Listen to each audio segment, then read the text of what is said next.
You guys, there's so much going on with Gypsy Rose right now. I just finished covering her show, Life After Lockup. If you haven't seen it, I will link it below. You can watch the entire playlist. And I didn't think I was going to have to talk about her until Lifetime announced the next season. But oh my god, there's something that's happening every damn day. So let's talk about it. Recently, her mother's crime scene photos went viral and the entire internet had access to them the same day as Gypsy's 33rd birthday. Yes, you heard right. On Gypsy's birthday, her mother's crime scene photos, the murder scene photos, happened to just spread like wildfire on the internet. Now, I don't know how that happened. I don't know what kind of coincidence that is. But shortly after that, her social media accounts changed a little bit. She deleted a lot. Well, I don't know if she deleted it, but she privated a lot of her posts. And she only kept a few ones up. So I don't know what that means. I don't know, but I just found it interesting. But she didn't disappear or anything. She's still very active online and she live streams all the time answering fans' questions, talking about her pregnancy, talking about Keen, and sometimes Ryan, and sometimes she'll live stream with Keen. However, I don't know if she's addressed her mother's photos going viral. I don't think she has, and I don't think that she will. Now, there's a creator named Katie, or Without a Crystal Ball, and I found her account, and oh my god, apparently she was friends with Christy, Gypsy's stepmom, for about 5 years, and during those 5 years, Christy told Katie a bunch of information about Gypsy, and the family, and the case, and the whatever. Anything, everything. By the way, I'm very new to this whole entire world of Blanchard, so correct me in the comments if I get any of this information wrong. But like I said, Christy used to tell Katie a lot of stuff. Also, apparently, Christy talks to a lot of bloggers and influencers and creators that are into reality TV. But recently, Katie switched sides after realizing that Christy was only using her to drive whatever narrative she wanted. Because Without a Crystal Ball is a very popular account. Like, a lot of people rely on these types of accounts for insider information. So now, because Katie doesn't trust Christy, she's exposing everything she knows. So one of the things that Christy told Katie is that they hired a PR team for Gypsy and her social media career post-jail. And she even sent her the entire plan and outline. And that outline is detailed. It says what she's going to post, when she's going to post, the video ideas, the titles, and then they even give examples of other creators that she can mimic. The PR team also wants her to vlog her pregnancy and her birth in the hospital. It's just so funny now that if you think about like Gypsy's YouTube channel and all the videos, like very influencer-y videos that she's been posting, it tracks. So let me just play the video from Katie. Gypsy Rose Blanchard is on the path to becoming an influencer. In fact, she has hired a PR company and they have put together this PR strategy, which they are implementing to help her become a better social media influencer. This document was provided to me via text message last week by Christy Blanchard. The company Gypsy has hired is allegedly Red Banyan, and they're trying to help her clean up her social media image and giving her ideas on what she should post, where she should go, and what she should do. As you can see, she's not supposed to talk about personal conflicts. She's not supposed to share any unverified information, engage or publicize negative comments or trolls. She's not supposed to use offensive language. She's not supposed to respond to negative press or criticism and announce any of her major decisions. She needs to talk to people before doing that. She's not supposed to talk about her divorce.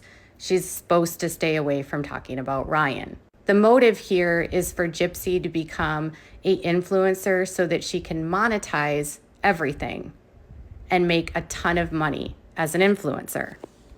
Not only that, but they've given her ideas about what she's supposed to post, including all the details about her pregnancy, updates about baby kicking, showing videos of her baby kicking, posting baby showers, birth plans, maternity photo shoot, baby names she's not going to use, packing her hospital bag, 2-week countdown to baby hospital content.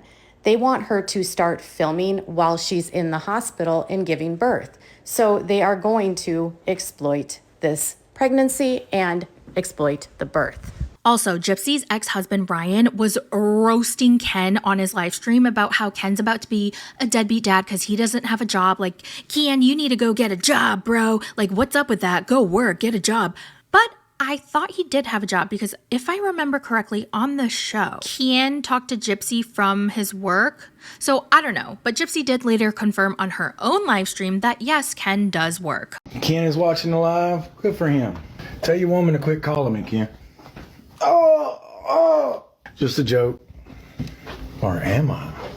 Now, according to Without a Crystal Ball, Ryan is not lying. Gypsy does, in fact, call him. And it's whenever she gets into a fight with Kian and she wants to vent to Ryan all about Kian. And then she'll talk shit about Kian. And once she makes up with Kian, she'll drop Ryan and go back to Kian until her next fight. And then she'll go back to Ryan.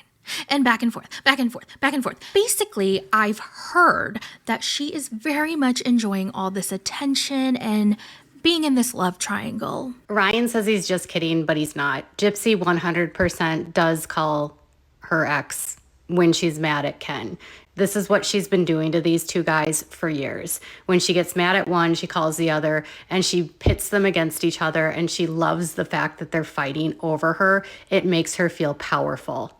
And Ryan and Ken can't let her go because she never lets them go or lets them move on. Ken and Gypsy actually had a fight a couple weeks ago because she was mad at him looking at pictures of his ex-girlfriend. In retaliation, she called her ex-husband Ryan and told him that she loved him and missed him and regretted breaking up with him, which resulted in him then saying he missed her and loved her. And then that resulted in her telling him to leave her alone and basically let her live her life with Ken.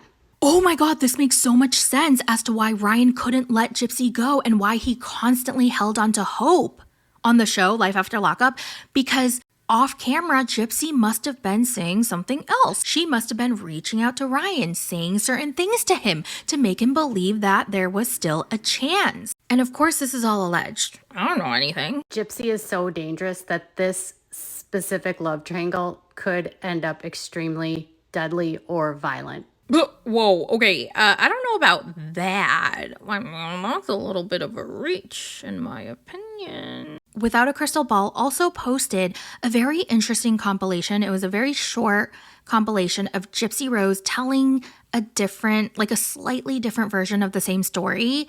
And also she admitting that she's a very good liar. Like when you guys say in the comments, oh, Gypsy's a liar, she's such a liar, how do you believe this? Like, I didn't know she was a liar. Like, why would she lie? I don't know. But then seeing her say that she is a good liar, I was like, oh shit. This is actually kind of the first time I've been honest, besides being honest, with my attorneys. Even that, I haven't been completely honest with them. With my mother, I could lie and think nothing of it. But this was a really big secret. My life, yes. She taught me how to be a good liar, a very good liar without any conscience. And I'm changing that. I'm trying to be a good person now. I don't want to be like my mother, and I'm nothing like her. But she did say she doesn't want to be like that anymore. So she could be a changed person. I don't know. I am balls deep in this Gypsy Rose world. And I know I get complaints in the comments like, I don't want to hear about Gypsy Rose. Then don't watch this video. Okay? Some people are just very interested like I am. All right? All right, well, that's all the information that I have right now. Please let me know what you think in the comments. Oh, and by the way, a lot of people have been saying you need to watch Becca Scoops. Becca Scoops, Becca Scoops. So I went to her YouTube channel. You guys, her videos are an hour long. I can't watch all that. So please, please, please, please, if you can give me a timestamp, like a very specific timestamp, or if somebody wants to comment below and give a TLDR, I would be very, very appreciative of that. So thank you guys so much for watching. Let me know your thoughts in the comments, and I will talk to you very soon. Oh, Bye. honey, I am so not threatened by you. My man wouldn't touch you with a 10-foot pole. My man with a 10-foot pole. My man wouldn't touch you with a 10-foot pole. My man with a 10-foot pole. Last check my check. You don't have a man. You don't have a man. You don't have a man. Last check my check. You don't have a man. You don't have a man. You don't have a man.